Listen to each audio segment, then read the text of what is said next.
I won the battle. But you know, nobody wants to beat the Library of Congress. No, you got to be the victim. And I have written about this a couple of times. I'm going to retreat to the technology of the 20th century, used to like hold up the book. You know, all of this this controversy, Back to the Big House, Cultural Landscape of a Plantation, comes out of this book, Back to the Big House, The Architecture of Plantation Slavery. All the materials in this book come from the Library of Congress. Huge ranges of archival sources from which one can recover and reclaim the history of the enslaved. But you know, I only have one life to live. So I found that in the Library of Congress were two huge bodies of data, one which many historians have used, and that is the ex-slave narratives, 25,000 pages of typescript manuscript of the interviews were taken, and I read all 25,000. A lot of it's been anthologized, but always there must be something else in there that's better.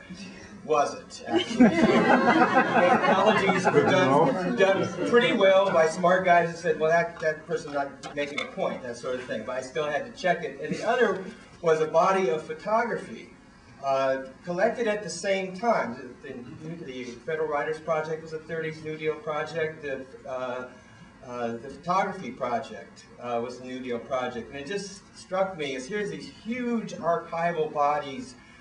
Everybody's looking at the words, nobody's looking at the pictures. What if you put them together?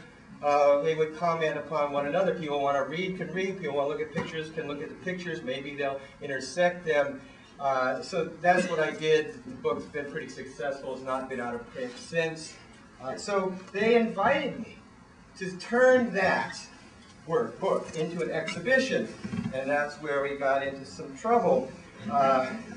And I've written about this at length in two places. One book you've probably never heard of, called Composing Urban History and the Constitution of Civic Identities. Too many words, too many some lame, passive constructions.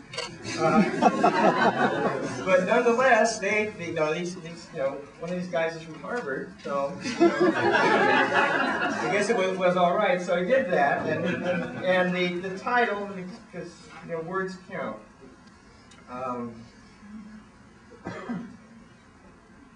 Where did I put that? Here I did it here.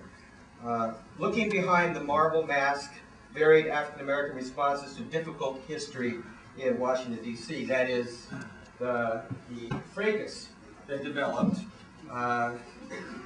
gave rise to this idea of what's history about, and is history, engaged by the general public? Do people have their own versions of history? Yes, of course. Well, how does that play out? This is one instance. And then more recently, Jim and Lois Horton put together this book, Slavery and Public History. So I don't understand the iconography. It's a slave plantation in the photograph, and it looks like Freud's couch down here. So psychoanalyzing history is one way to do it, not necessarily the best way to do it, but clearly Freud was controversial, slavery is controversial. And again, looking for the hook in our usual academic, you have the jazzy phrase and then you say what you mean in the subtitle. The last great taboo subject, exhibiting slavery in the Library of Congress. Last great taboo subject comes from Lonnie Bunch, because when this fracas again broke out, the first person to call me the morning of the headlines in the Washington Post was Lonnie Bunch. And Lonnie said, it's really tough. This is the last great taboo subject. I can use that. So let me try to move into the exhibition. I should say also, this website, this website is what it is now. What is this? This web version of the exhibition was produced by the staff members. And this is back in the day before web was easily accessible. You had to have computer professionals to really do this. People understood how to scan pictures and put them into electronic form and so forth. So these are the munchkins in the library, sub-basement that do all this work, and then maybe it rises up to the public floors eventually.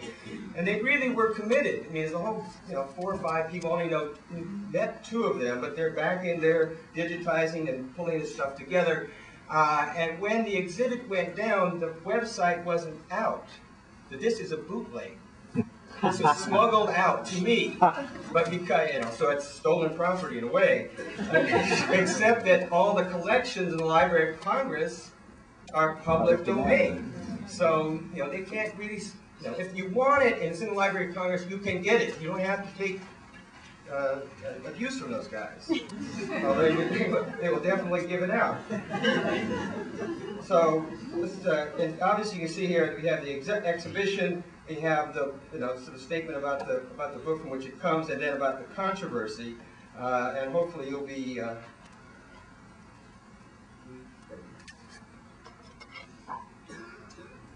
What I wanted to do is just show you some of the opening elements, and the first big element is this. You actually came into the exhibition, and there was this photograph, really printed about this size, so that you could stand there and look at a plantation, not in the usual way that architectural history would represent the plantation, as a picture of the mansion house, maybe with some programmed gardening that would lead up, and so as a processional landscape, you as a small human being going up to the palace, going up to the big house.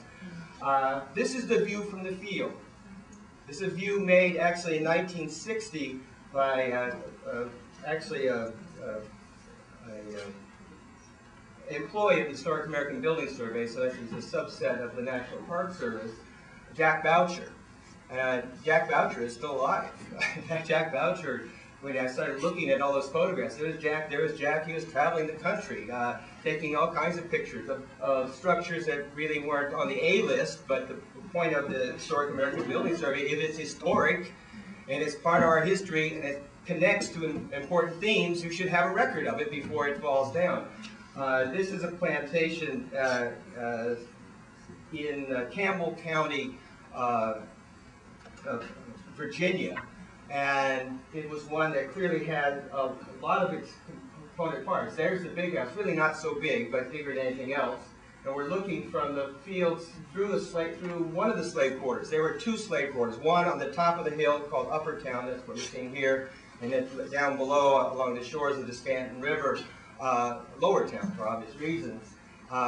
This is not one of the biggest plantations, only about, its size is often measured in the size of the slave population, only about 70 slaves here, but certainly the biggest one in the county. And so Jack's insight, perhaps, is to say, take the picture from here, and looking up, and then he also went up to that window and shot it back down. And so in the book version, you have them side by side, these two views. And I don't make any comment about that. I just hope, as one's reading it and feeling it, that you're sensing the privilege of looking down, and from here, looking down here, and the feeling of surveillance, of being down here, and even if nobody's looking out the window, you never know. And so the architecture hardwires in the sense of surveillance, the sense of subjugation. And it's that kind of sentiment, that kind of feeling, not merely what was the story of the architecture, but as a person who's worked with museums and material culture and artifacts, you know, seeing is believing, you know that phrase. The second part of that proverb, seeing is believing, but feeling is the truth. And to get to feeling, you have to get out and be on the ground, or you have to be around the objects. I mean, John mentioned the Dave pots, but you know, it's Dave pots because they are the biggest pieces of pottery ever made in the South. You know, so the largest, first, biggest, becomes most important. Dave is the most important potter, and actually, and those days, it was just signed his name Dave, and sometimes was almost comically referred to as Dave the Slave, but actually it was David Drake, and we've been able to connect his name years later. So the controversy. The exhibit did not open. The exhibit actually had started. It's a Library of Congress exhibit. I put it together. That it started in Louisiana, in Baton Rouge, and it bounced around southern sites. It went to Knoxville. It went to Fayetteville, Arkansas. some university campuses where there would be a studious audience interested in Southern history, maybe interested in slavery, maybe interested in African American culture, that would have an academic preparation. It was booked up instantly. They had 9 sites just in the first day, and that pretty much figured out to be a year and a half, and so that task was over in terms of, in a way, caring for it. It was automatic. All the exhibit elements fit into 3 boxes. So it was very compressible. With FedEx, send it to the next place, take it out, and instructions on how it should be erected, what the order was, although some places the curators thought differently, or the room was the wrong size. They messed with the order a little bit. But the point was, this was an immersion experience. You could come in, walk around. There was signage, but not very, little tiny labels, and maybe a couple segments or sections had an introductory text or suggested kind of interest that one might have, and it was so quiet out there at the front lines. I was almost afraid that did I even putting it up? No one's saying anything. This is ethnographic dynamite. Where's the boom? Where's the explosion? Well, the explosion happened at the Library of Congress on December the 19th, so Christmas time, coming in 1994. The library leadership decided, well, gee, it's our show, and it's going to be in this Christmas time, kind of laying fallow, sitting in its 3 boxes in the cellar until the next set of shows come along. Why don't we do a show? Sort of like Mickey, Rooney, Judy Garland. Let's do it. But they didn't tell anybody it was coming. That was really the problem. It was like the sneak attack. Suddenly in my face. If I knew it was there, I maybe wouldn't go that way. I wouldn't go to that room. What have you? But they had planned a huge article that would describe all this in the in-house newspaper called the Gazette, Library of Congress Gazette, which handles all of the communications. But there was some kind of snafu, and it was actually going to come out the day after the exhibit. Not good enough. So that the press clippings describe this takedown as happening on the 19th. That's true. But the exhibit went up and the exhibit went down. But actually, the exhibit was up on the 18th. Because they were starting to install it, and I was interested to see it. I mean, it's for me an old exhibit, and I'd seen it in lots of places. I didn't really need to see it again. But one of the things that I encourage each venue is if they had materials, if they had collections, if they had something of their own to contribute, to mix in with these images, that would be more of a buy-in, that would be more of a connection. Because this is sort of generic, Southern, but if you're in Tennessee, and there's really not that much from Tennessee specifically in this particular collection or selection of images, they could make that kind of gesture of, it's happened here, this is us, and not just something the Library of Congress is sending us. And so for DC, what I thought about is, there are a lot of images that in other parts of the library's collections, not the tabs, that dealt with the history of DC, that you could show the formation of, the one main fact is that the District of Columbia was in fact 22 plantations and slave-owning farms. Just to see the map and see the boundaries, and you could begin to see that this happened here. Not 7 blocks from the Library of Congress is not a plantation, but we would call it a plantation-let. 50-acre plot of ground with a nice mansion house, and an absentee landlord lived in D.C. and his plantation out in Maryland. So, and it had, and of course, he was a slave owner. He had a slave quarter right there, so you could walk down and see it. And I was thinking, this is a boom that we have that right there. So pulling that all together, on the 18th it wasn't there. So the next morning I wanted to go over and see how this new piece looked, and the room was empty. That's the sort of shock, and I thought, oh, they must have moved it. They must have, because they took it from the 6th floor and wanted to put it back on the 1st floor. And went to the 1st floor, it wasn't there. And pretty soon I was getting that sinking feeling that something bad is going on. So I didn't, you know, I thought, you know, then I called somebody and they said, oh yeah, well, I'm really sorry, but, you know, we just had to take it down. We were getting a lot of negative responses. And I thought, how could that be? How did this happen? I went to one of my colleagues at George Washington University in my department, Howard Gillette, who was a real, is a YALE, real, you know, aggressive infighter. He didn't take no for an answer ever. He just found a way to beat him beat him to the punch. I said, Howard, what would you do? And he said, well, what happened? I described, you know, what I have to you. And he said, I know somebody at the Washington Post. And so I was sitting there in his chair, he's making the call, and I thought I was going to have to explain myself. And the call went like this. You know, Bill, something's happened in the Library of Congress. Yeah, right now. Okay. And I said, what just happened? And he said, don't worry, they'll take care of it.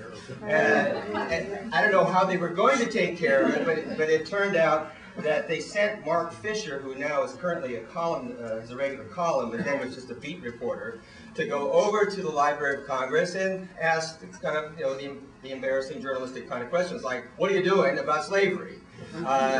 And he began to get some answers, and about 5 o'clock in the afternoon, he called me and got my side of it, and I said, well, what's going to happen? So I'm going to check some more details, and I'll get back to you.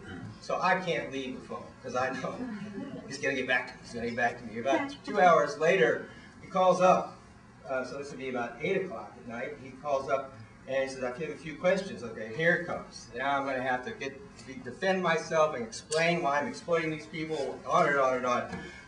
He said, what's the proper spelling of your name? And what is your complete title? So I'm Associate Professor of American Studies. He says, he says, thank you so much, very much. I said, what's going on here? No, I say, I think I got it. I think I understand. So I said, okay, well, where is it going to appear in the paper? And he said, oh, probably front page of the style section. So I don't sleep at night. I wait for the paper to arrive. The paper hits the door at 5 o'clock. I'm already there.